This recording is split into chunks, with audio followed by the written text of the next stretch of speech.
the Cleveland engines, they had the Windsor engines, they had the 385 big block. They had a lot of engine families. And so what Ford decided to do is to compete with General Motors. They came out with different engines for different purposes, where Chevy had the small block, and each of the brands eventually went to these corporate engines. So they were able to streamline the manufacturing process, where Ford took the innovation that goes all the way back to World War I, was that single overhead cam, or cam over block, gave you better low, mid-range, and high range at RPMs similar to warplanes. Now, why did warplanes choose single overhead cam over push rods?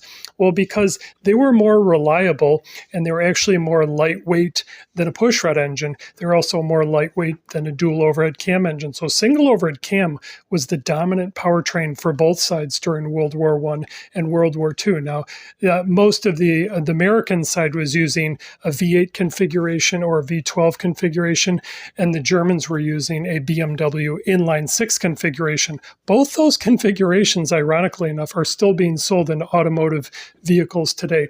So that's a Dewoteen 520 fighter plane right there. That was 36 liters, and that was a V12 single overhead cam engine. So one thing that single overhead cam has an advantage over the pushrod engines is it removes the pushrods altogether, which reduces the weight.